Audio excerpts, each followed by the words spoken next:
Good evening, everyone, and welcome to the Sports Movement Live Conference. The topic for today's discussion is global sports in the post-COVID era. This whole coronavirus situation has led us to a massive global health emergency. It's obviously caused massive human suffering, and even the global economies are slowing down. We are seeing various sectors and industries struggling, and our sports industry, unfortunately, is also very severely hit. One of the main reasons for that is that live sport has come to a standstill. In the last 3 to 4 months, we've seen various events and tournaments and leagues either getting cancelled, postponed, or suspended. This was a big year for Euro 2020, for Olympics. All of those have gotten postponed for the time being. Most of the European football leagues are either postponed or suspended. In the Indian context, there's obviously uncertainty around how and when IPL will happen. And even other leagues like ISL and Kabaddi have to change around their schedules. In the tennis world, this is the first time after World War II we've seen Wimbledon get cancelled. So there's definitely massive disruption in the sports industry as well.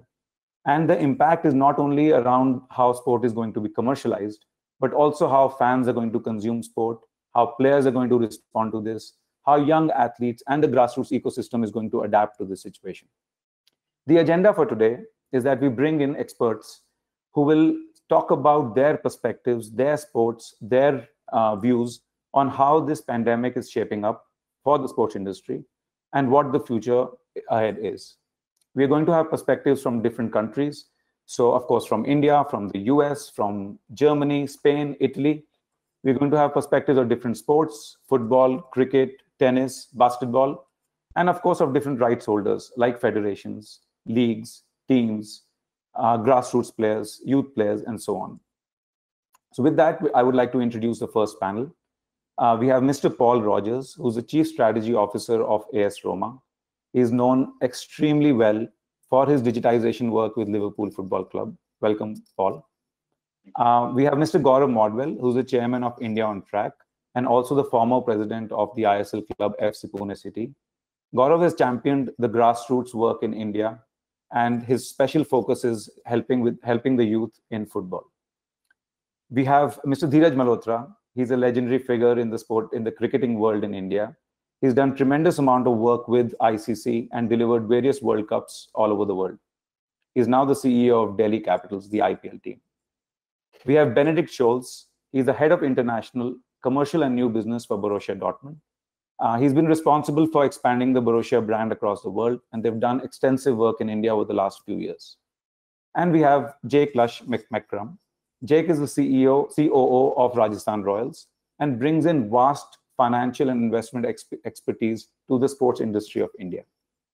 Welcome, everyone. Welcome. So we'll start with Paul. Paul, of course, the situation with Serie A is that it's suspended at the moment. Italy has been severely hit with the virus, and there is discussion that whether the league might or might not resume in June or July, so to speak. So from that perspective, with that kind of uncertainty, as a top franchise or a top club in Serie A, how do you see the future, and do your long-term commercial targets change from this uncertainty? I don't think long-term the planning changes right now. I think because it's such a fluid situation. Italy was, I think that after China was the country that become the epicenter of the coronavirus. I think we've had more deaths than any other country, I think, outside the United States. So we saw this coming, quite early. Italian football stopped before the other countries in Europe in particular stopped. So I think, we've been in lockdown for longer than other countries. And I think we're now just about to emerge out of it in a slow and very calculated process, because obviously public safety has to come first.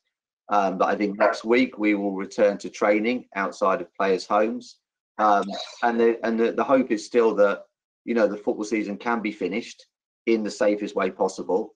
I believe that is the belief of the majority of the players, certainly at Roma and at many other clubs, because I think we believe that, in the safest possible way, returning to normality, even if it will mean without fans in stadiums to complete this season, But I think we have to look at each day is different and things are changing on a daily basis. We saw the French league get day. So I think our long-term goals don't change, but short-term we have to remain fluid and remain ready for what may come up. Is there any short-term commercial outlook that has changed, which causes a significant disruption in the club? Yeah, there's definitely, I think every business around the world has probably been affected and disrupted by this. Not many in a positive way.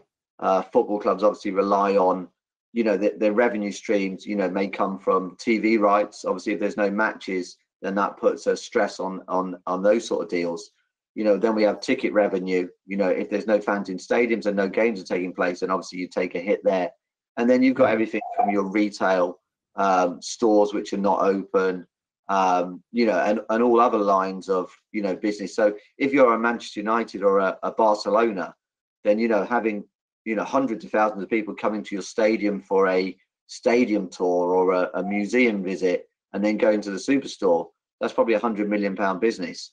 It doesn't own its own stadium right now, but I can imagine clubs that rely so much on gate receipts in particular, and as we go down the leagues, clubs that have got less diversified revenue streams, their potential to go to the wall, and I think we could see some bankruptcies if there's no return to football or return to sporting events elsewhere. Yeah. So Benedict, the point that Paul makes, obviously there is the fact that the season finishes or not. That's a big question mark, because if the season doesn't end, there's obviously ramifications around the TV money. And even if the season continues, there's of course going to be revenue impact on ticketing and merchandise and so on. But from the perspective of Germany and Bundesliga, where there's discussions that Bundesliga might start as soon as in the next couple of weeks, if the whole season gets over and you're assured of that, at least there's some sort of security around the revenues of the club. Or do you see do you see this as something which was a small disruption, it just goes away if the season gets over? Or do you again see short to medium term ramifications for clubs like Russia? So I overall can only agree to what Paul just said. For us, it's a lot about focus on the current situation and on trying to do whatever is in our hands to bring the season to an end. I think Bundesliga, especially the DFL, with the CEO Christian Seifert, has done a great job in working on a concept of how that can look like, how the current season could come to an end. In the end, it's completely a decision that the politicians will take. Actually, it's a crucial day for Bundesliga today because Chancellor Merkel will come together with all the prime ministers, and there might be a decision in the end whether Bundesliga can resume matches rather sooner than later. So this is crucial, and I think if that happens and if the season can come to an end, certain revenues can be guaranteed. There are some agreements of Bundesliga with the top media partners. Obviously, we are in constant exchange with our top partners. They rely a lot on TV coverage as well. At the same time, we're trying to compensate the current situation as good as possible. But let's say our utmost interest is to bring the season to an end, as this indeed, as you said, would guarantee some revenues. And to be honest, I don't want to think about the situation in which the season cannot come to an end, because although Bundesliga as a whole, I think Germans overall are seen as pretty conservative, as well in terms of financial handling. It would probably be a big challenge, and for some of the clubs, it might not only be a challenge, but it would mean bankruptcy or insolvency. And therefore, as I said, our utmost interest is to somehow bring the season to an end and play the remaining matches as soon as possible. But still, obviously, always keeping the current situation and the creative health comes first in mind. Absolutely. And I mean, talking about football in India, Gaurav, ISL was, if you can say, even fortunate that the way the timing worked out was that ISL last season got over before the pandemic really struck. And of course, the final was played behind closed doors, but the season was able to get over. And the next season starts by September, October, and hopefully things will start easing. We all hope things will start easing out by that time. But do you see any long-term commercial impact on Indian football of this crisis and of the virus? And how do you see that kind of playing out especially for the clubs? So, Vivek, I will start with a caveat where Paul started. It's very, very difficult right now to really predict with any level of certainty as to what could happen. So, whether or we will have multiple recurrences of this happening going forward, until such time that we have vaccines and stuff like that, and we are very sure that this won't recur, it's difficult to predict. However, the impact on Indian sports, barring possibly IPL, I feel that we are in such a nascent stage of our growth in terms of professional leagues that the impacts will be very, very muted. I would say the impact will be possibly short-term and at worst moderate. They won't be severe. And the reason I am saying, let me give you an example on commercial aspects of ISL or other leagues apart from IPL, again with that caveat. Our total gate collections in the entire season for all clubs put together is just $5 million. So if in case half a season was to be played closed doors, it's an impact of 2.5 million. And given that there is a limited mobility, I see the large part of revenues are going to come from two sources, which is broadcast and central pools, the central sponsorship pools, which I think are long-term contracts. I see that broadcast is going to have an upswing with limited mobility. So in that sense, there would be no reason for force measures to be revoked or any contracts going back. These are all long-term contracts. So I don't see commercial impacts. And if you see one more aspect, that large part of in-stadia attendances that are happening from the states like Kerala, Jamshedpur, and Calcutta. And these are the least impacted ones, not like Maharashtra or Delhi. So I see the resurgence or the recovery being much, much faster. Again, I am assuming that there's no relapses of these attacks and it doesn't go on for years. So given that perspective, I don't see too much of commercial impact on ISL or other non-cricketing sports.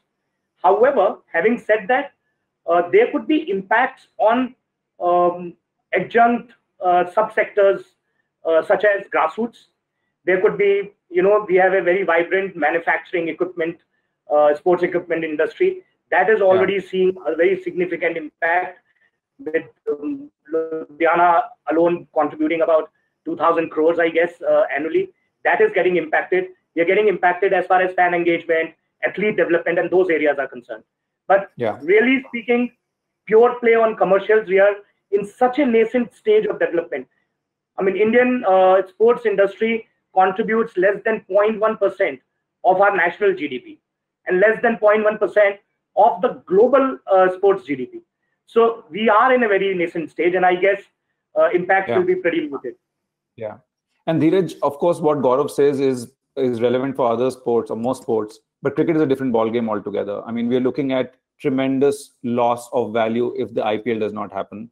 The TV money doesn't come in potentially, or comes in a different format. That all kind of goes back into the kitty of the clubs. The clubs will suffer. There's, of course, large cost with player salaries and so on and so forth. How do you see that panning out? So in case the league does not happen, what kind of a massive financial impact that clubs will face, especially from your perspective in Delhi? Globally, I think we're all re-looking at our budgets. We all are aware of what the situation is. As of now, I think everyone's trying really hard for the tournament to happen. The advantage that cricket has over football is that, you don't need so many stadiums. You could play in 3 or 4 stadiums, and because with football, I mean, Gaurav, correct me if I'm wrong. If you play one day, you still need 3-4 days to get the pitch ready, whereas in cricket, you could play back-to-back, and T20 being a format, you could play double headers, so you can actually play 2 games in one stadium. So even if you look at 3-4 stadiums, we could still get the game back. I know that BCCI have been talking to all the boards. BCCI are trying really hard to make it happen. I mean, the roadmap for cricket's return is being discussed at every level. ICC is also, with the World Cup was supposed to happen in October. They're saying it might get shifted. So if that happens, then that opens up a window for IPL. The advantage again we have is that an IPL could be done over 35 to 37 days as well. So we could get the full number of matches. The only thing is what we might impact is the players, because we don't know what the policy or the strategy would be for the other government. I mean, BCCI with support of the Indian government could definitely talk about the Indian players, but we don't know what an Australian or the English government, what their thinking would be. But again, luckily for us, Jake is in our panel. Rajasthan was the first one who said, look, they really want the game to go on. They're happy to play with the with just Indian players as well. So are we, and I think most franchises are. So we haven't yet thought of the impact. I mean, we're working behind the scenes. We're trying to mitigate our losses, but we're all really positive that IPL will happen. We're really hoping that September, October is a window where, provided with safe measures, maybe behind closed doors. I mean, it's not ideal, but it's a toss-up between some cricket or no cricket at all. And also, sport is such a feel-good factor that, it's good sitting at your home, nothing to watch. I mean, I don't think it's ever happened in our life where there's no live sport to watch. So I think everyone's hoping under the ideal conditions if we could get cricket back. Yeah, and I mean, one of the key considerations is that if the league gets postponed potentially to September or October, what will happen to the ICC calendar? Will a calendar kind of area be carved out for IPL? Will foreign players be able to play, and so on? So there's obviously a lot of questions, but one thing where everything is hinting is that there will be at least some sort of a containment of what a regular IPL typically looks like, right? Absolutely. And Sorry. So what I wanted to ask was that is the governing bodies like ICC and other boards also on board with potentially getting the league, or they are on loggerheads with regards to managing their own priorities and not looking at IPL? No, so what is basically happening is everybody's together. Everyone is together in this, and you have to work together to, get some kind of action back. So it'll be every series is being affected. The bilateral series are being affected. So it'll basically sit with ICC and all. So the chief executive committee, which is all the CEOs of all the boards, they've been regularly having calls. They've been regularly discussing as to how to pan out, to be fair to everyone. So I think it'll be IPL followed by a lot of bilateral series, followed by the T20 World Cup. So it just have to be more cramped. But I don't think the fans will complain, because at least you get to watch something. Not at all. And Jake, of course, Rajasthan faces the same issues as Delhi, and so as other franchises. But players are in the forefront of all this, right? So there'll have to be lots of, if I can say, even sacrifices that the players will have to make, potentially playing a lot more number of games in a shorter period of time, or even making some compromises with regards to their commercial relationships or contractual relationships with the franchisees. So how do you ensure that you protect the players, not just the Indian players, but all the players in your roster, and their salaries are protected or their jobs are protected? What's your view on that? Sure. So I think during this current sort of 2 to 3 month period, the most important thing for us is to make sure the players are in the best physical and mental space possible. It's a massive contrast to go from playing almost every day to being stuck in home. Often, like the Indian boys don't have the full gym facilities, they don't have outdoor nets, so they're quite restricted. So it's just making sure they're engaged, and we're in constant touch with them on that. With regards to the IPL, I can't really comment on commercial sacrifices. I think if the IPL happens, then that's the most important thing for India as a whole and global cricket. I think the multiplier effect the IPL has on global cricket is so important. All the other industries it benefits through to grassroots cricket in India, because then that money comes through from the broadcasters of the BCCI and spreads out into women's cricket as well. So I think, the IPL, as Dheeraj said, the IPL has got a huge impact on the 800 million fans who watch it, giving them something to be passionate about, but also to the economies of not only our cricket community, but also the global cricket communities who will all benefit from it happening. So I think it's on a financial basis, it's the first time we've been happy not to be able to own a stadium. And it's the first time we've been happy to have a shorter, more flexible IPL and have a governing body and company like BCCI who have the experience of being able to put on a tournament with very little notice. So I think that, that's why we've got full confidence in them and all the boards to come together and find a solution for the IPL. Yeah, but as you look at potentially plan ahead in an eventuality that either the league doesn't happen or league is highly curtailed. Are you looking at alternate revenue sources or different areas of how you can recover some of the losses that you might be making this year in an eventuality that the league doesn't happen? Or it's a little premature for that right now? Well, we're continuously doing reviews of our full business strategy given the situation. As Paul said originally, we've got to be very fluid and flexible. The nice thing is, I think within the IPL, we're quite startup in nature in terms of our businesses, so we can adapt quite well to the different situations. So yes, of course, you're investing a lot of time and money in digital to engage with your fans, but we still believe the long-term strategy isn't going to change. Hence, we've just got to get the balance right, not to commit too much resource and funds in something completely new.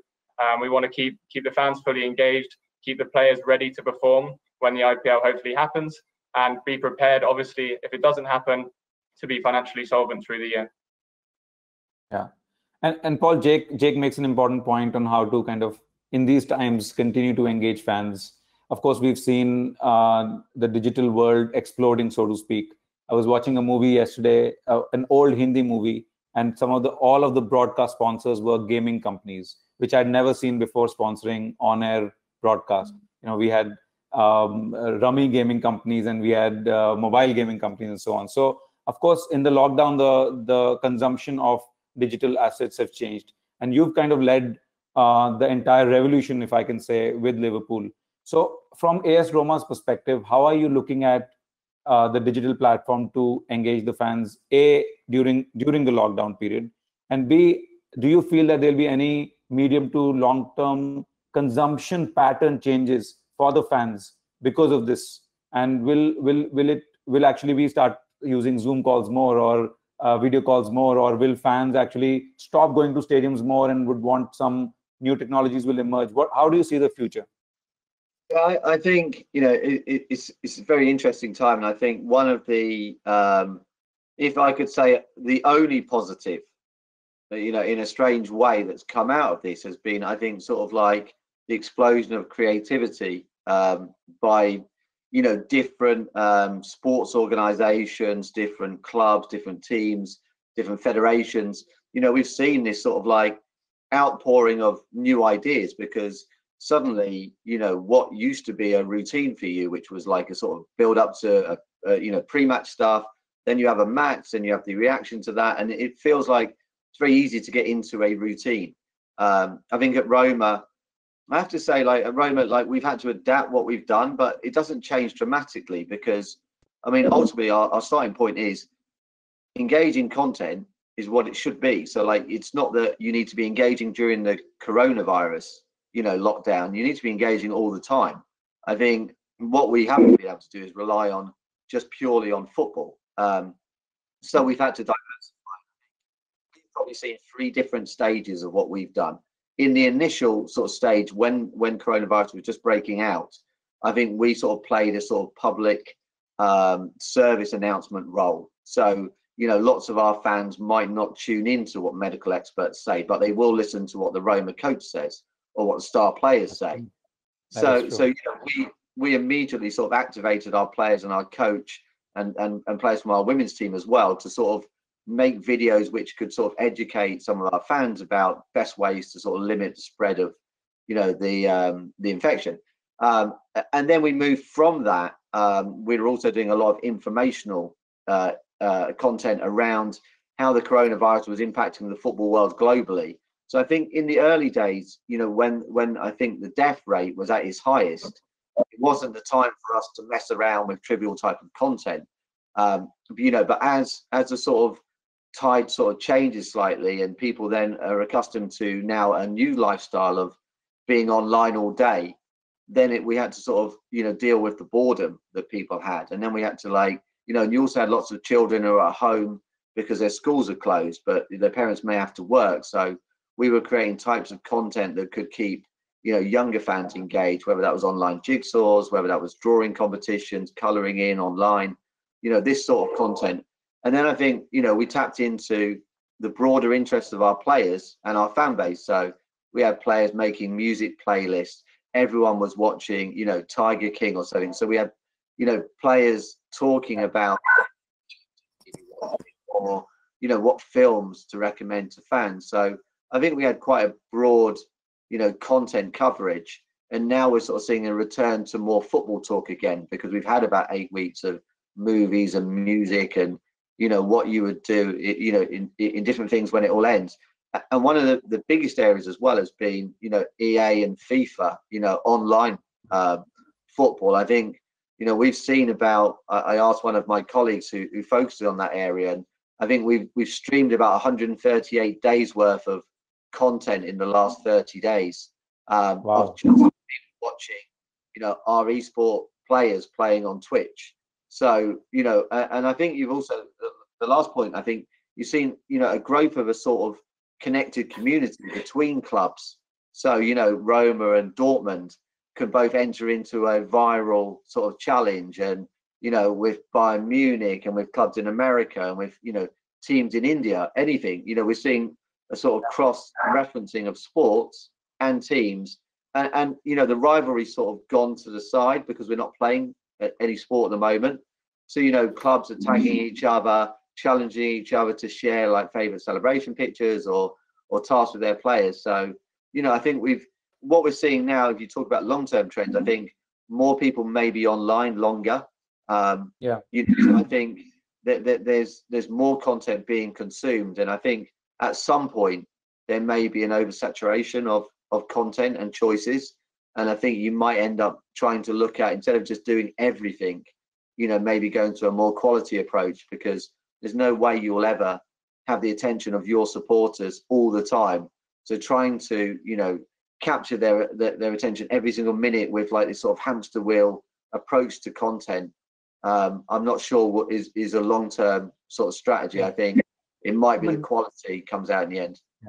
But Paul, do you see the non-live content being able to be commercialized a lot more by a club in future, because this time can prove that this particular kind of content is engaging, can influence the fans, can get the fans together, and so on and so forth?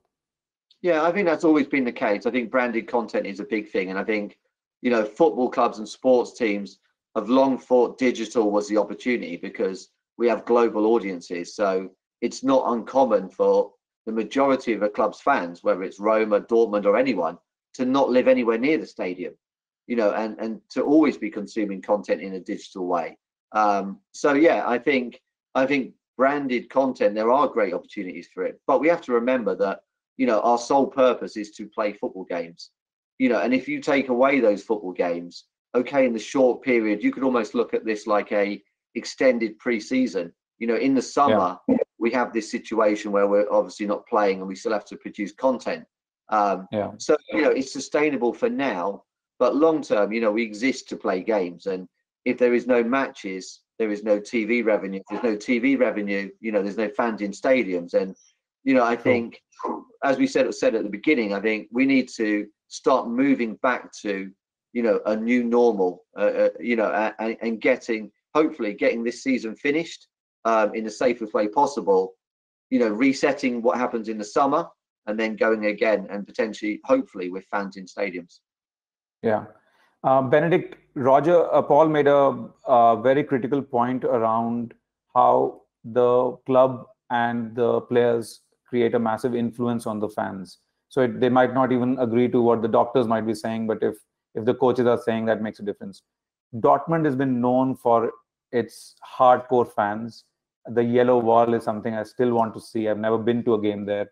How do you see that the club as a massive influencer in times like these? Do you see the responsibility of the club to engage the fans in a more responsible way, to engage the communities in a way where you can you're responsible to actually overcoming a mindset obstacle for the fans?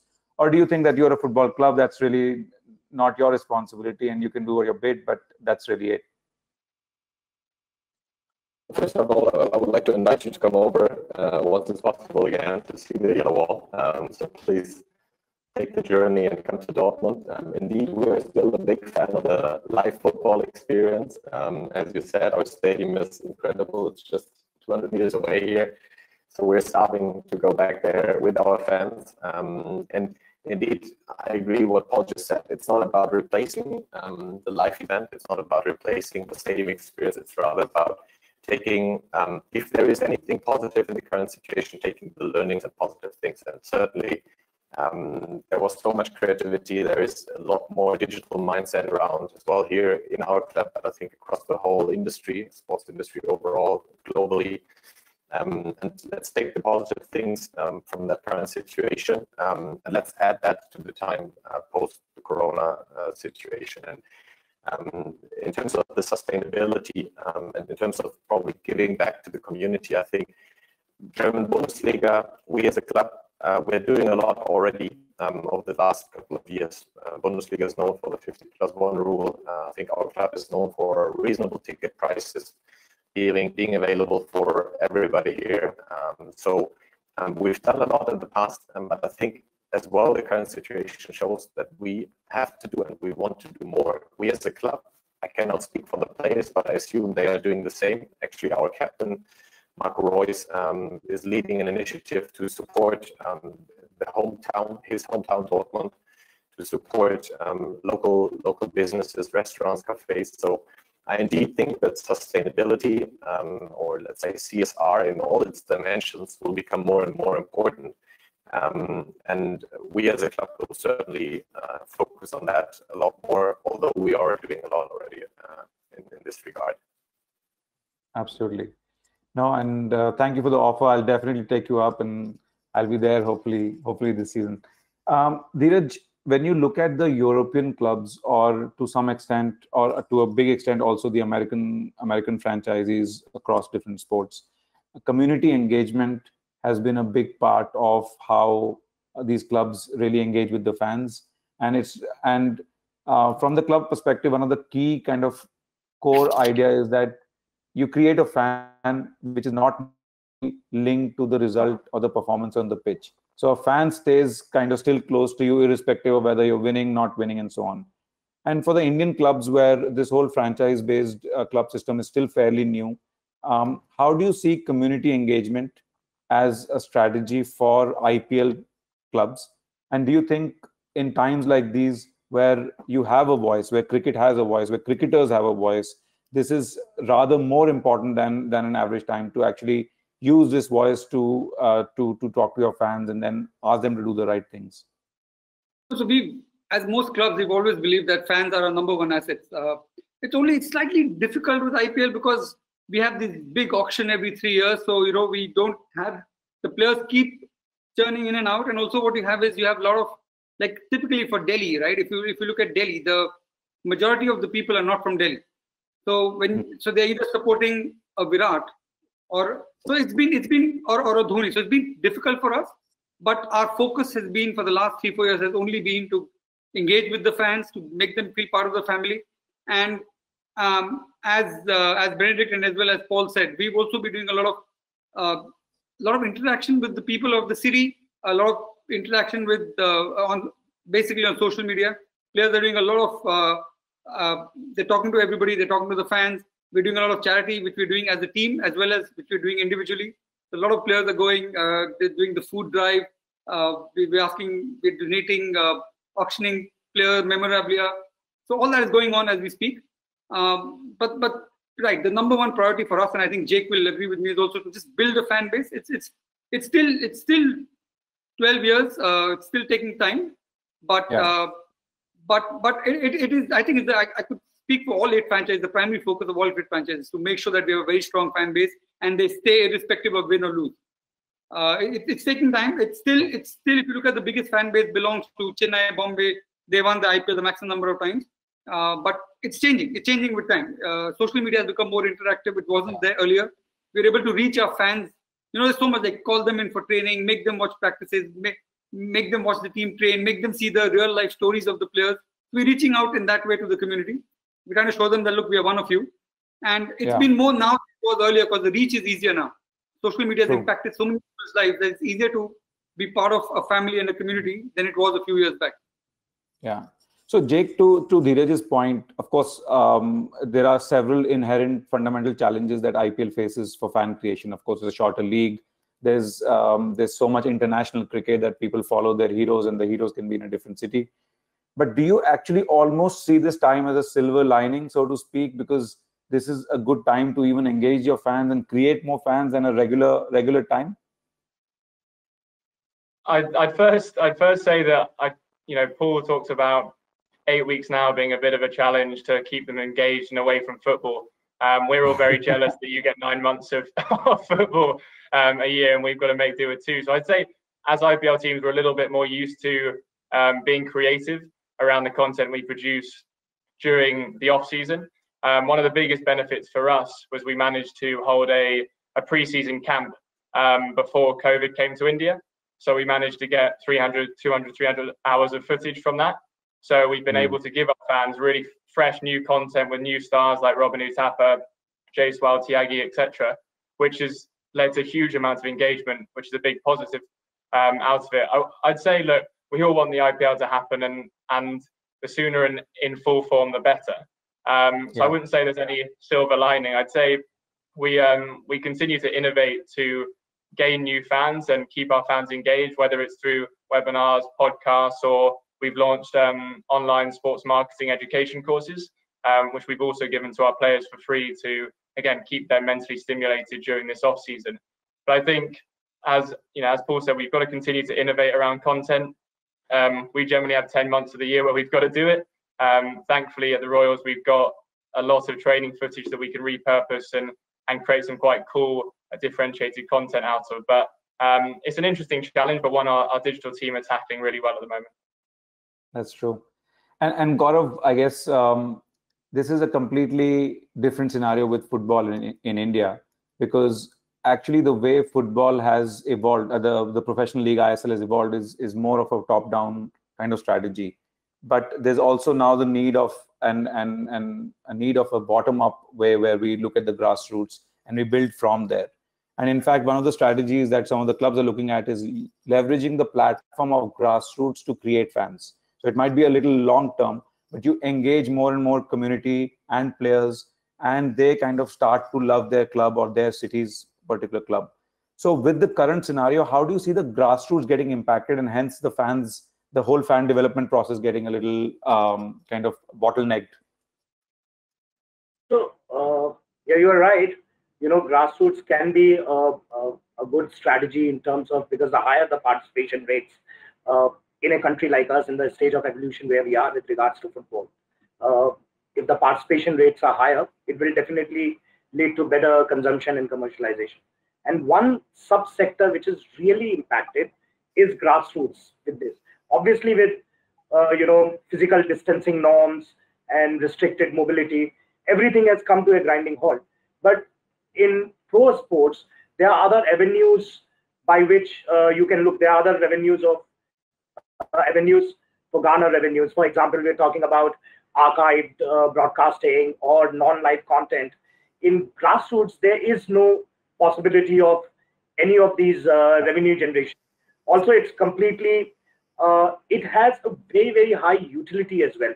One is fan building, but in a very larger national context. If you really see, it has huge social and health sector linkages. It has, it's the highest employment generation among all the subsectors in sports. It is the highest employment generator, and as well as it's the funnel for future, talent and funneling that talent in. So it's a very, very important sector, and which is getting really badly impacted. And this is somewhere where we definitely need, government interventions, because there's nothing else which would possibly help it, either through, solidarity funds, or in terms of coming and doing some kind of a job protection schemes, or just plain simple tax breaks. In India we had. If you were to ask the government, if you were to ask the government for one thing that you would want to kind of ease the grassroots sector, what would that be? Sorry, we're out of time, but 30 seconds. Yeah, so if first and foremost should be tax breaks. So this was seen as education till 3 years back. It was levied with service taxes about 3 years back, and now I think it's time to roll back that bit, and also, as what I was saying, come out with solidarity funds and promote that, because while we talk a lot about school level sports and things like those, it is not really treated as a priority sector for us. True. All right. Thank you, gentlemen. Thank you, everyone, for this amazing panel. Welcome back, everyone, to the Sports Movement Live Conference. We had a great engaging discussion in the first panel, and now we have other experts to talk more about the coronavirus situation. We will now start with the second panel. We have here Mr. Sunil Gulati, who's the former president of US Soccer Federation, a FIFA Council member. He's been credited with revolutionizing soccer, as in football, in the US. We have Mr. Jose Antonio Cachasa, who's the managing director of La Liga India. He's been responsible for leading the La Liga brand expansion in India over the last 3 years or so. Not only has he developed millions of fans here, but also do lots of training aspects here. We also have Mr. Udit Mediratta. He's the director of global brands, AB InBev, an organization that has brands like Corona, Budweiser, and Sab Miller under their portfolio. And of course, Budweiser being the sponsor of both Premier League and La Liga. Welcome, gentlemen. We'll also have Mr. Anil Khanna join in. He's the board of director of International Tennis Federation. There were some technical difficulties. As soon as he joins in, he'll be joining the call. So I will start with you, Sunil. Of course, there's in the previous panel, we discussed a lot around how the health crisis has caused disruption in the leagues. And one of the biggest challenges is around whether the leagues can continue, finish the seasons or not. There's, of course, challenges around grassroots, challenges in terms of how consumption for fans is, and so on. But according to you, what has been the biggest impact of the crisis so far across the world in the sports industry? One thing, the biggest impact. Well, a complete shutdown of sports, both from a participatory level and therefore from a spectator level, from a commercial level. So you've seen a complete shutdown in 98% of the world of all sports, some in the middle of season, some that hadn't started yet. And that affects so many other things, whether it's television viewership, gaming, all of those things. So this is a complete standstill, and we've never seen anything like this, certainly in my lifetime. And do you think sorry that no, go on. I was just adding, like I was reading an article earlier somewhere that the sports industry globally is worth $500 billion. Right? So if you look at it as percentage of the global GDP, it's almost like 0.5%. 0.5% of the global GDP is at a standstill, like Sunil is saying. So, the economic impact of it is also huge. Absolutely.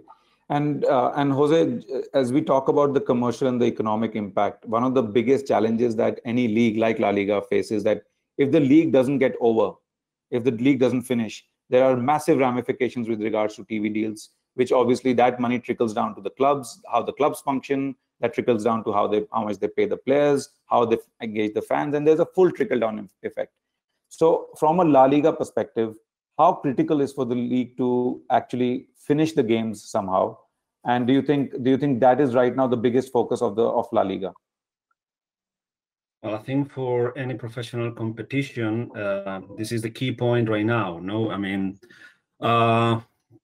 like more if you talk about amateur sports or semi-pro sports, this is a lesser problem. But when you talk a professional league where everything is a balance, no, you always talk about broadcast rights, commercial rights, and a match day. But at the end, everything is related. No, everything works as a perfect balance. Different between organization, but that's about it. So basically, if we are, I mean, the trickle-down effect, the vicious trickle-down effect is quite clear. If there's no matches, there's no broadcast. And if there's no broadcast, the value, your commercial value goes down because you stop being a commercial value for brands. I'm not even mentioning match day because everything points out that probably, at least in Europe, we won't see full stands probably during this whole year. So that's a totally different story. But yes, what your question is, indeed, that's what we are working hard right now. In fact, it was announced the day before by the Spain Prime Minister. Our clubs are allowed to start limited training from next week. That's the de-escalation is starting in Spain, so that's already allow. So we are starting to plan on a 1 month process that hopefully will be able to retake the competition around mid-June. So it cannot be ensured because there's many issues to take into account, starting by the whole evolution of the crisis in Spain. But that's what we're trying to do. Of course, if we are not able to do it, well, we are talking of a problem that can reach 1 billion euros in Spain. No, that in rupees, I have it somewhere, but it's a lot of money. 8,000 crores, I think. 8,000 crores, yeah. Yeah. So Sunil, to Jose's point, of course, there's the economics of the league. And I think the league is more or less set as long as the broadcast happens. But there's obviously the economics of the clubs, and then that translates into players. So the clubs obviously need the money from the league, the TV money. But there's also commercial revenue loss around ticketing, merchandise, connecting with the fans, and so on and so forth. So in an environment like this, of course, for any club, the league to finish is important. But do you see that there are major long-term ramifications of them not able to interact with fans directly and not get the revenue from fans for the clubs? Yeah, I think that's certainly the case. Look, we're going to have some form of a reset in all of this. And just coming back to your first point, that as long as you have broadcast money, then things are fine. That's true for certain leagues. That's true for the Big Five in Europe and so on, or the NFL in the US. It's not true for lower division leagues, which rely on spectator income. And then even within the top leagues, you've got a lot of variance. Some teams and some clubs have lots of reserves so they can withstand some period of inactivity. What that period is, we'll see. But I think there will be long-term implications because people will use this to reevaluate what we've been doing. Now, that will depend partly on how long it lasts, what the relationship with the fans, certainly in the short term, is certainly going to change. We start with health authorities making a decision or giving advice to governmental authorities. Governmental authorities make a decision. Now, businesses, in this case, football clubs, football leagues have to make a decision. But in the end, there's a third group that's quite important. Is anyone going to turn up even when they're allowed to go? So if tomorrow New York said you could go to a baseball game, I'm pretty sure I wouldn't be going to a baseball game with 40,000 other people, or a soccer match. Even if governmental authorities said that, it was okay to do that. So consumers are going to have to make the decision about in-stadium attendance and how much they want to be attracted by live action. Obviously, on television and in other ways, they're going to remain very, very involved. But I think we will have a reset in some ways for sure. And from a soccer perspective in the US, how much of this kind of gets translated to the players? There are lots of players who are not even able to play MLS. And for them to even make a living and to sustain will become extremely more difficult. Do you see less participation or less professional, semi-professional players, that pool becoming smaller and that pool shrinking as an impact of the virus? In the short term, we just looked at a survey this morning about youth participation and parents talking about when their kids were coming back and when they expected to come back. And those were actually quite positive on the expectation. So there's going to be some short-term pain for sure. But when we talk about semi-professional players, they're affected in a secondary way, which is many of them have other jobs, right? So I got asked a question 12 years ago when we were in a recession: is sports recession-proof? And the answer is, of course not. It might be recession-resistant. In the situation we're in now, no one is resistant. I mean, this is affecting everyone across the board. So sports is affected, semi-professional players are affected, there are other businesses are affected, and pro players are affected. Obviously, the professional players, higher income players, have reserves or are taking pay cuts that still allow them to live quite fine. So while we're all in this together worldwide, we're all in this in very, very different ways worldwide. Absolutely. True, absolutely. Mr. Khanna, welcome. Sorry for the technical issues. So I would just take a minute to introduce Mr. Khanna. Mr. Khanna is the board of directors of International Tennis Federation. He's also been a champion of the tennis cause across the world and has helped various Indian athletes and the Indian ecosystem in development of tennis. Welcome, sir. So as we talk about tennis, So we've been talking a lot about team sports, even in the previous panel and now, which is around cricket and football and so on. Of course, tennis is a different ballgame. So it's individual players. They are fending for themselves. They're making a living on their own. It's critical for them to participate in tournaments to make a living. So if you take out the top 50 or 100 players in the men's circuit and maybe top 30, 40, 50 players in the women's circuit, it's not the most lucrative profession for players outside that. And when the events are not happening, the tournaments not happening, how do you see the players sustaining? And is ITF doing anything around that? Yes, Vivek, I think tennis players are going to face a problem. Tennis players who are ranked above 150 in men's circuit and maybe above 70 in the women's circuit are definitely going to find it difficult to make a living over the next 4 to 5 months. I do not know exactly when the circuit will start. Hopefully, we are looking for a start somewhere later on in the year, but it doesn't seem to be possible. At the moment, I think many nations like India will now start having to depend upon the domestic circuit, which will not offer any ATP points or WTA points, just to keep the players match sharp and let them have an opportunity to make some money. But tennis players are going to find it extremely difficult. There is a talk between the players and the governing bodies that they would like to financially help the players with a small amount. I think ATP and WTA are discussing to help players up to the ranking of 500, both for men and women, with some grants. But this process is taking some time, and I'm hopeful that some money will come the players' way. But I do feel that the circuit, tennis circuit, is going to change in the years to come, especially this year, later this year, next year. There's going to be a big change because there will not be many persons or many organizations which would like to do ITF futures, which are $25,000 tournaments, and the lower level ATP challenges and the lower level WTA events. So it is going to be a difficult time for tennis, no doubt. But sir, do you also see in the short run, let's say in the next 1 to 2 years, the whole pool, like I asked Sunil about the football pool, do you see the tennis player pool reducing dramatically and shrinking because it's more difficult to make a living now for the players? You see, the way I look at it is that the 4 Grand Slams will always be successful because they will have a pool of players to play the 4 Grand Slams.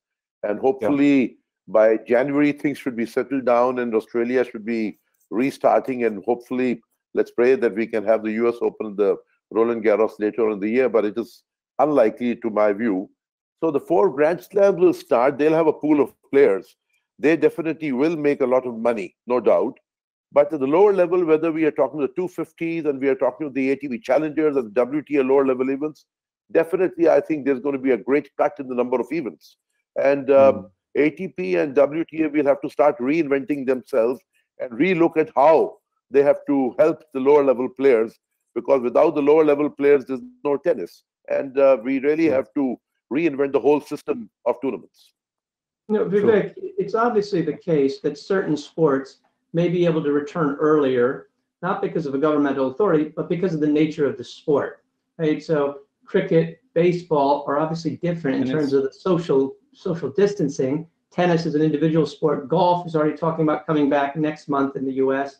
That's going to matter. Basketball, our football, American football are quite different in that respect. So that's going to play into this as well, as when is it safe for certain sports and not for others. So I'm not saying that's a silver lining for individual sports, but there may be part of a silver lining there. Yeah, I think they definitely have. Sorry, Mr. Khanna.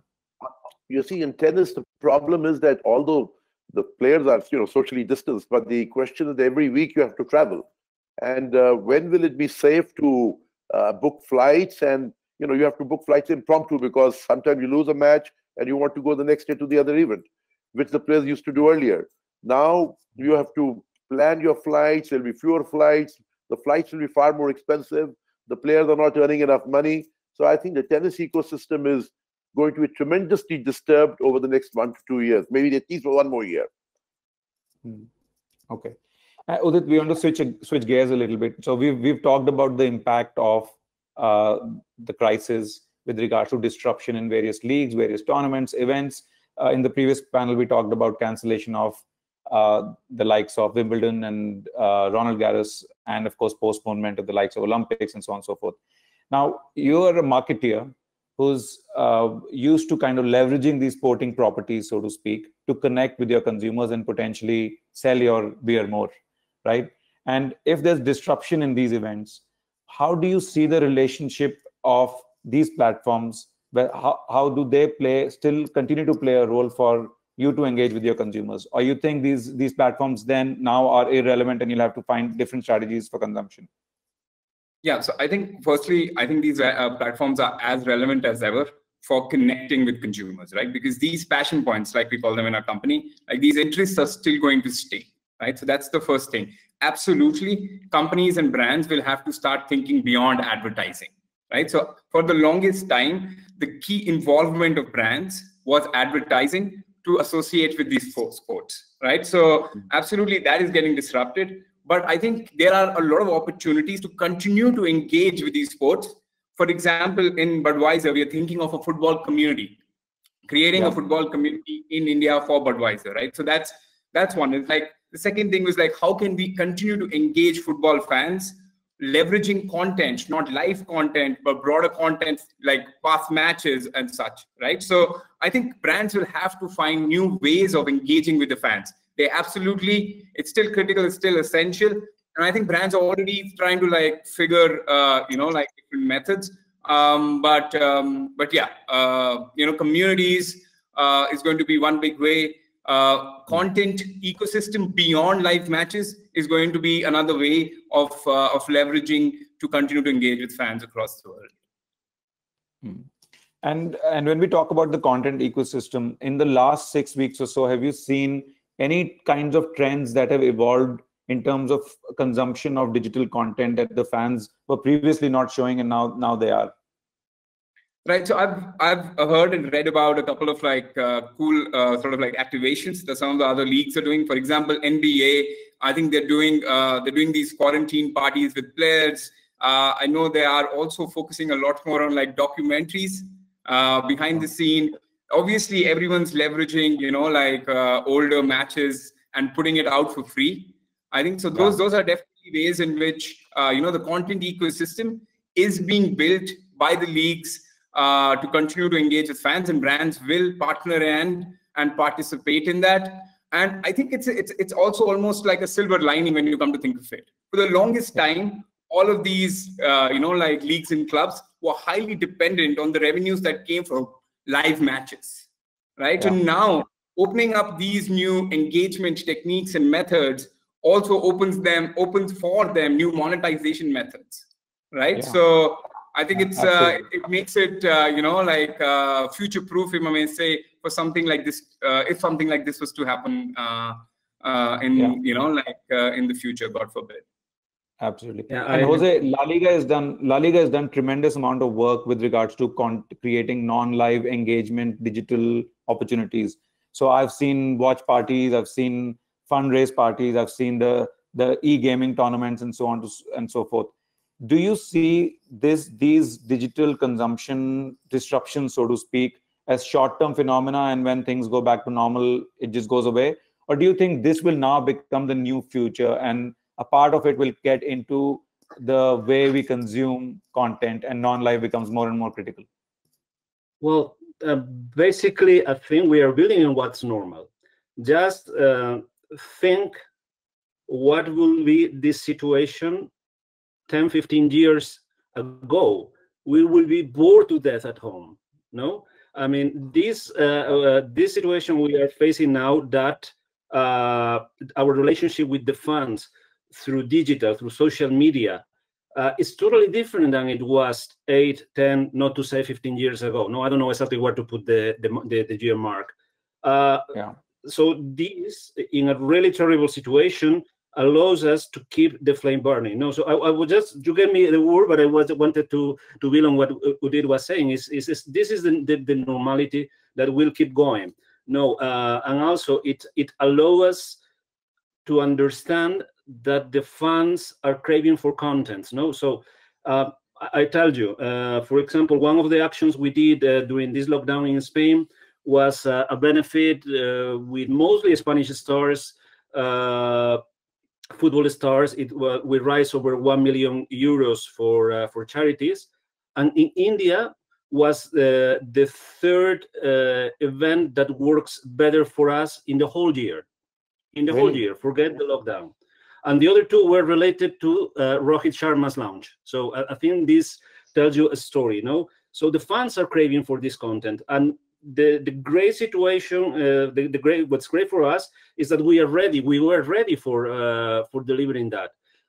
Maybe La Liga, we are been investing and betting on digital heavily for the last 2-3 years.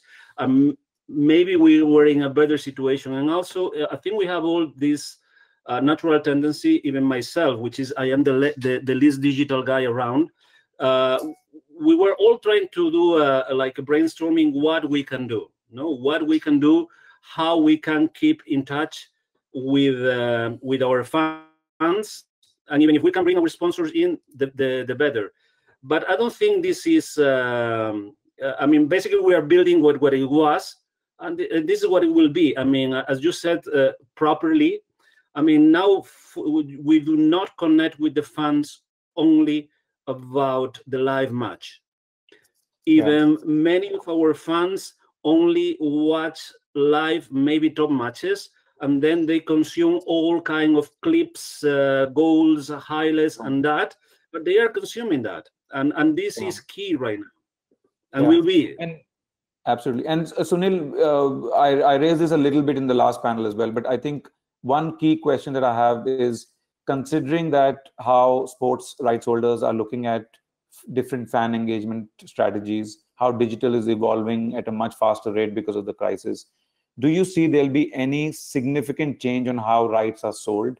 Do you think the commercialization of the non-live content of rights holders will actually significantly increase with regards to commercial value in the near future? Well, I'm not sure I would go that far yet. So I don't disagree with a lot of what's been said, but it is still the case that the live action is what's going to drive so much of the other, right? So what fans are looking for is additional ways to have touch points, not replace live action. So I think what you will see is in a lot of those contracts, a lot more clarity about who owns what, how long they own it, and so on and so forth, right? So we're certainly going to see a better definition of the word force majeure in all those contracts. But there will be a greater appreciation for those things. But in another way, if I just come back to something Udit said, it may well be that in the short term, for InBev and for other sponsors, the advertising part of it becomes even more important because there aren't other touch points in person. There aren't games, there aren't hospitality. So those boards that, around a soccer field that 20 years ago were the central way and the primary way, in some cases the only way to reach fans by brand awareness, now that'll be back to that for a little bit until we see fans being able to touch. There's something to be said about being able to be in live action, close to players. All of the other things that we're creating, the content helps with that. Behind the scenes at Barcelona, get to meet a player in a video, et cetera, et cetera. But where the live action is still what's going to dominate this, and will still dominate the contracts. There'll just be more clarity about who owns the ancillary products. That's already started to happen in the last 10 years. Yeah, that is true. And Mr. Khanna, from your perspective, we've obviously talked a lot around professional sport, right? And if you think about the other side of tennis, which is the recreational side of tennis, I think if you look at the commercialization of tennis as a sport, recreational tennis has an important role to play there. There's equipment manufacturers, there's courts that get utilized, there's coaches, and so on and so forth. And globally, tennis is a sport which is where there's a lot of participation at the recreational fun level. So how do you see the long-term impact of the virus on recreational sport? And do you think that will make much of a difference to the professional side as well? Well, as far as recreational tennis is concerned, I believe it is already restarting in many countries in Europe. There are about 14 or 15 countries in Europe which have restarted recreational tennis. I don't think in the long term recreational tennis is going to be affected, because once the facilities are open and the lockdown conditions all over the world are reduced, I'm sure the players will get back to a tennis court. You can't be kept away because social distancing is there. But of course, there may be certain norms that might be changed in terms of the number of people there and how we actually get into the court and how we manage those things. So I don't see recreational tennis getting seriously affected in the years to come. But short term, of course, in the next 3 to 4 months, in India itself, I would say recreational tennis is going to be at a standstill, because our first opportunity that we are going to give is to our professional players, to our junior players who are playing serious tennis, and let them get into the tennis court by May end or June and July. And hopefully from August, we should be able to restart recreational tennis in India as well. But the impact on Grand Slams is not going to be very significant, because I think the Grand Slams will have tremendous broadcasting value even during this very difficult period which we are going to be facing. And so the money in tennis in terms of Grand Slams will very much be there. But it will be, of course, as I repeat once again, the lower level professional players who will be in some kind of trouble, which we have to look after. Yeah. Udit, we'll stick to recreational tennis, but I just have a follow with Mr. Khanna. Mr. Khanna, just on quite a little bit of a side note, we know that we heard the news that Wimbledon had made an insurance for infectious diseases, and they continue to pay for, like, I don't know, 17 years or something, this high amount of money, and now they are protected against this virus. Is there a lesson for the organizers, or is this just a one-off fluke and it's difficult to kind of plan ahead? Well, I would not say for the All England club it was a fluke, because, you know, by nature, the British are very conservative, and somebody would have suggested this idea of pandemic insurance to them, and I'm sure they took it. And the other Grand Slam did not take it.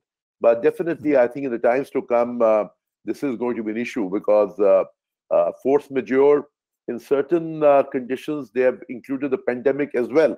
Whereas in many force majeure contracts, pandemic is not included. But I believe in certain tennis contracts, pandemic is also included in force majeure. Okay, great. Sorry, Udit. So coming back on the recreational side, I think from a brand perspective, recreational side is quite critical from the view that you would want friends and fans to come together, watch a match together, maybe play football together or play a sport together, maybe drink a beer, watch the game, whether it's a home screening or whether going to the pubs and so on. And even though things might start getting back to normal in the next maybe couple of months, but gatherings and getting together is going to still take potentially a lot more time for things to get back. And do you see that as a massive bottleneck for you to be able to leverage sport as a platform to engage your consumers? Absolutely. You know, like clearly for at least a couple of months in India, at least, you'll see that pubs and, you know, like bars are not going to be open, right? So I think and those are big volume drivers for us, and especially sports viewing in these places, right? So that volume impact is definitely there. But I know, like in our company and other companies across the world, we are trying to figure solutions around it, right? So one, obviously, what we are seeing is e-gaming come up as a big opportunity where we could potentially leverage some of these sports and the passion around these sports through e-gaming being leveraged to drive consumption, right? Or to support consumption. So I think that's one opportunity that we are definitely seeing. I think what we've also seen in music, we still need to find the role for it in sports, is there's a lot of live streaming that's happening in music. And with that, and we've seen it across markets in our company, that we're actually able to drive a lot of e-commerce, right? Not in India, because e-commerce in Alcobev is not allowed in India, but we've been able to drive a lot of e-commerce leveraging the live streaming of music performances, right? So broad entertainment performances, right? So I think those are two ways, leveraging e-commerce, leveraging e-gaming. I think those are two ways, but obviously, you know, like it's not going to compensate for the loss. I think just the third one, you know, like it depends on when some of these games come back, you know, like crowdless or with crowds. We definitely need to be thinking as brands in Alcobev and broadly on how we encourage or how we support the consumption in home, right? So a lot of this viewing is actually going to get in home, right? So I think how do we facilitate that? How do we support that? I think is going to be another opportunity area for brands across the world. Yeah. Right. And Sunil, Udit talks about crowdless, right? And the playing behind closed doors is obviously not the same. There's a commercial aspect to it, but there's also a fan kind of engagement aspect to it. There's obviously pressure on leagues to ensure that the leagues finish, and even if they are played behind closed doors. But how do you see crowdless, so to speak, from a short-term perspective, if that continues to happen 6 to 8 months, will that have ramifications where certain events, tournaments will just absolutely die away, or do you think it can be sustained? Well, look, so leagues, or especially clubs that are primarily reliant on spectator income, on day of game revenues and so on, are going to be in trouble. There's no way around that in the short term. Leagues and clubs that are primarily dependent on commercial income that is outside of match day attendance are going to be in better shape. So you've got a couple of things. One are the economic impacts, and two is just what the game feels like. So we've all seen probably some creative things that people are trying to do. In Germany, you've got a club that's going to sell cardboard figures of fans. You can get one made to look like yourself. Or what we see now, even on a comedy show with a host, when they're doing it alone in their living room without spectators, without people watching, and without noise, it's very different. So I think you're going to see teams do some creative things about trying to add some noise, some sound, some music, and a number of other things. It's not going to be the same, because even if on TV it looks a little bit better, it's not the same for the people who aren't going to games. And that's going to be true outside of the stadium as well, right? So, you've seen authorities now in the UK say, listen, we can't have people congregating outside of a stadium simply because the stadium's closed for a match. And we know it's a social activity. So got a lot of danger points still in all of this to figure out. And frankly, no one's figured it out yet because we haven't restarted. People are going to do it at different paces in different sports, in different countries, and even within different countries. I mean, the US is a prime example. There are certain states that are opening up now, have opened up in many ways, and others you can't see that happening in the next few weeks. And when we're talking about big groups of people in sports, that's certainly going to be at a very, very different pace in different places. True.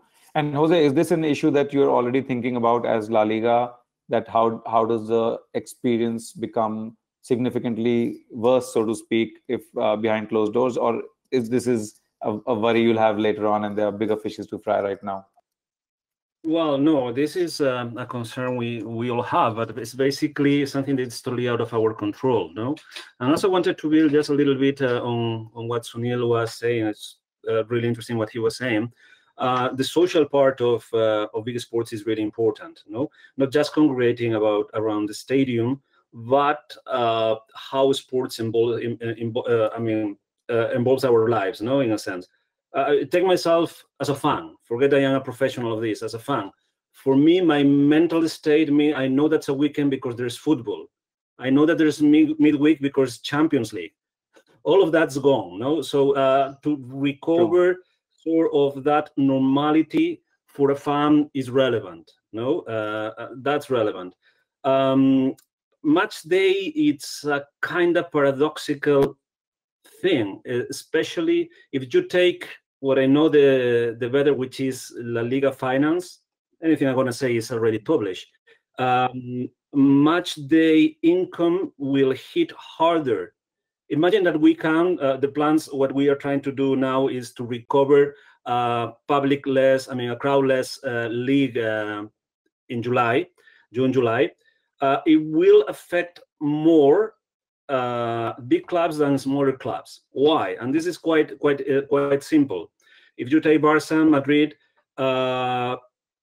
match day is about 40% of their year revenue. So that's a hit. If you take the smaller clubs like Leganés, like Getafe, match day is probably 5%, no more. Yeah. So if we manage to keep the TV rights revenue, they'll be hardless. And what we are trying to do is to give a different experience on TV. Is what we are working, try to enhance the product, whatever is possible through the technology broadcast allows us. I mean, I cannot give you details because I am not in those work groups, but we have teams working on that, on trying to make to give a different experience, not just your average broadcast of an empty stadium. That is that exciting. But Jose, to your earlier point, and I think Sunil also alluded to this, the bigger leagues obviously have some, if the leagues end up happening, they have protection of the TV revenue. And of course, the match day hit for a Barca or a Real or Atletico will be much more than a Leganés, so to speak. But what happens to the lower leagues, the Segunda and the Segunda B, where especially the Segunda B, for example, or even further than that, where there's actually very little TV money, and they want to engage their 3, 4, 5, 10,000 core fans, sell them tickets, sell them merchandise, sell them hot dogs or whatever it might be, or beer. And what happens to those clubs? Well, I mean, I know that many Indians are listening to us and seeing us, and they don't understand what Segunda B. The size of a Segunda B club will be comparable to an Indian I-League club, forgetting the two big ones, Mohun Bagan and East Bengal. So that's the kind of economic structure. So I think this answers your question in a sense. On the one hand, probably is quite probable that that competition won't be retaken until next season, that's September. As Sunil said, for these clubs, match day revenue is really important. So they had to find ways to cope with this. I mean, the broadcast revenues for them is not that big. Sponsorship revenue is not that big because it's mostly local. So match day is really important. So unless they are able that from September, October to start competing, being able to sell tickets, maybe not 100%, but at least 50% or something like that, they can be in trouble. I mean, the positive side of that, positive I think is not a word that applies. They have smaller structures. So they had to take decisions that they are not easy. Won't get it. I mean, it's starting by how to deal with players' contracts. That's not an easy one. So, but they won't have it easy. But they just can expect that after the summer they can be back to competition with a sort of normality. But everyone, one thing that we had to be in clear: everybody will be hit, even the bigger ones or the smaller ones. Everybody has to pay a toll for this crisis, and if your club structures, your federation structures are healthier and from an economic and structural point of view, they'll resist. There'll be clubs that probably will get into dire straits. So I've been prompted that we only have a few minutes left. So I'm going to ask one final question to each one of the great panelists here. If there is there a silver lining from a sports industry perspective in all of this? And if there is, then what are your thoughts on it? Mr. Khanna? See, we have to recognize, I'm going to speak from the Indian perspective, that sports can be a great employer. It can be a good part of GDP. And I think it's time for even our government to realize that we have to encourage sports to be a great provider for employment, and it be a great industry for GDP growth. So I think this is a realization that we have to bring into our system. Thank you, sir. Udit, any thoughts on a silver lining in all of this? I think there are a number of silver linings. I think one I want to point out is the fact that the viewing experience, just because the games initially might go crowdless, right, to start off with before they come to full normalcy. I think the viewing experience for consumers or fans is going to really get better, right? So with like some of these technologies would have been at the fringes, like virtual reality or 3D hologram, I'd see a lot more of these being tested and scaled up in the coming months. So great. Yeah, thank you. Jose? Well, I mean, it's hard to me to find a silver lining, which is it's a kind of probably being in Spain, that's even worse because it's a kind of human tragedy what's going on. Some countries worse than others, like Spain, Italy, we're suffering badly this. I'll go to the emotions, which is the base of the business. We wouldn't. There will be business with no emotions, and I think this lack of football proves that football is absolutely necessary to society. Not necessary, and nothing is really necessary, but it's really important for society, for well-living, for communications between people, between friends, for enjoying a match with a beer, otherwise if it's possible. I think that's about it. Vivek, I just want, please, I want to give you an apology from Mr. Tebas. I know he was announced. As you know, we are now working hard to coming back to the competition. So his schedule is kind of nightmare, so that finally he couldn't make it. No worries. We had you, Jose, so that works. Sunil, any parting thoughts on any silver lining from this? Boy, it's hard to find silver linings. I guess the two things I would say is it has re-emphasized to me that sports is important. It's part of our social makeup, but it's not an essential industry.